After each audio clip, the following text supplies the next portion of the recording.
Assalamualaikum warahmatullahi wabarakatuh. Halo teman-teman semua, perkenalkan nama saya Nurhaliza S. Raja. Saya mahasiswa di Fakultas Ekonomi dan Bisnis Prodi Ekonomi Pembangunan kelas 1A Universitas Hairun Ternate. Nah, pada kesempatan kali ini saya akan menjelaskan sebuah materi dalam mata kuliah pengantar ilmu ekonomi, yaitu tentang permintaan. Nah, sebelum kita berangkat lebih jauh lagi tentang permintaan, kira-kira apa sih permintaan itu? Jadi, permintaan atau demand adalah sejumlah barang atau jasa yang diinginkan dan dimiliki oleh konsumen dengan harga yang berbeda. Nah, fungsi permintaan dalam ekonomi menunjukkan antara jumlah barang yang diminta dengan harga barang itu sendiri. Ada beberapa jenis permintaan, diantaranya yang pertama ada permintaan efektif, di mana permintaan efektif ini merupakan keinginan seseorang yang disertai dengan ability to pay atau daya beli dan kemampuan berbayar. Nah, jenis permintaan ini bisa terjadi jika ada uang maka ada barang. Dengan kata lain, ada barang yang dibutuhkan oleh konsumen dan kemampuan beli dari konsumen itu sendiri. Yang kedua yaitu permintaan potensial, di mana permintaan ini terjadi jika seorang konsumen memiliki uang untuk membeli namun tidak memiliki keinginan untuk membeli barang itu sendiri. Sederhananya kayak begini teman-teman, seperti saya ingin membeli sebuah baju, saya mempunyai uang untuk membeli sebuah baju, tetapi saya tidak memiliki keinginan untuk membeli baju itu karena saya masih mempunyai baju-baju lama yang masih layak dipakai. Nah, yang ketiga ada permintaan absolut. Permintaan absolut ini terjadi karena seorang konsumen atau seorang pembeli mempunyai daya beli untuk membeli sesuatu, tapi tidak memiliki uang, makanya dia tidak bisa membeli karena uangnya tidak ada dan daya belinya sangat besar. Ada beberapa faktor-faktor yang mempengaruhi permintaan, antara lain yang kesatu adalah harga barang itu sendiri.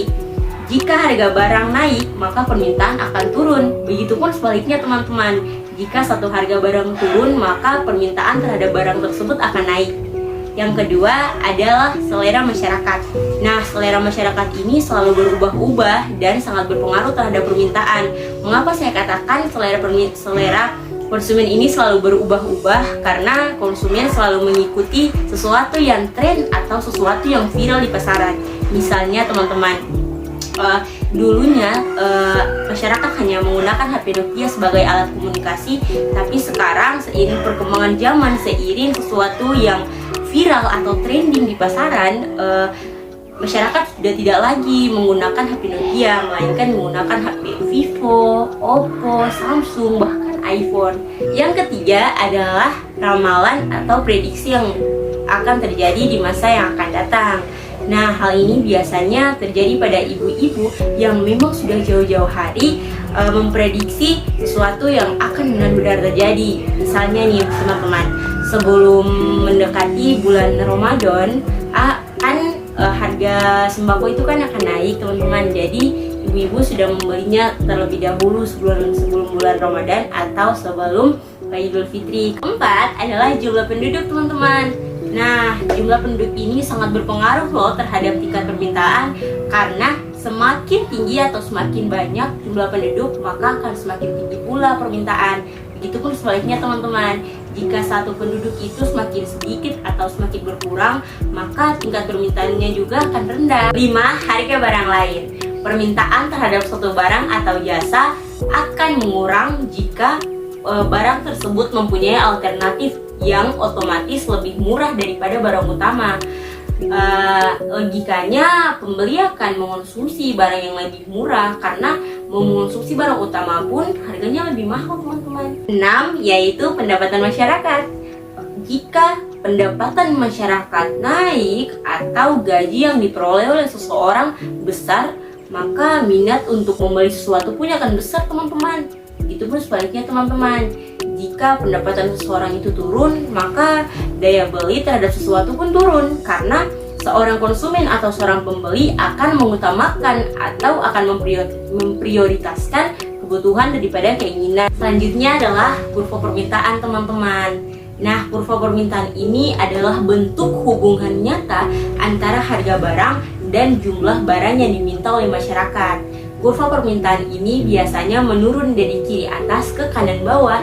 Menurun ya teman-teman. Jadi, hubungan ini dinyatakan dengan hubungan negatif karena tidak searah. Ini juga kembali pada bunyi hukum permintaan, di mana semakin tinggi harga barang, maka semakin rendah permintaan. Nah, pasti sekarang timbul pertanyaan di benak teman-teman kan? Apakah hukum permintaan itu akan selalu berlaku? Jawabannya tidak teman-teman. Karena pada zaman sekarang ini, ketika harga suatu barang melonjak naik, bukannya permintaan yang akan turun, tetapi permintaan itu akan juga naik. Nah, hal ini biasanya terjadi pada barang-barang limited edition, barang-barang terbatas dengan harga yang fantastik. Wow, keinginan manusia memang sering keluar batas. Nah, mungkin itu saja yang dapat saya jelaskan pada video kali ini tentang permintaan. Saya akhiri video ini dengan sebuah pesan sederhana. Jangan terlalu mengikuti keinginan dan hawa nafsu yang ada dalam diri, karena itu akan membawa kita pada sesuatu yang bernama binasa.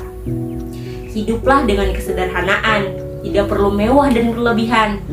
Jika mempunyai kelebihan dalam bentuk materi, jangan habiskan untuk foya-foya atau pada hal-hal yang tidak bermanfaat. Tapi ayolah, kita gunakan kelebihan itu sebagai sesuatu yang bermanfaat bagi orang lain, membantu yang tidak mampu, atau bisa dengan mendirikan satu usaha agar dapat membuka lapangan pekerjaan bagi orang lain. Bukankah ini lebih mulia daripada berfoya-foya? Ingatlah, sebaik-baik manusia adalah manusia yang dapat bermanfaat bagi manusia yang lain. Terima kasih teman-teman. Jangan lupa like, komen, dan subscribe video ini. Semoga videonya bermanfaat ya. Wassalamualaikum warahmatullahi wabarakatuh.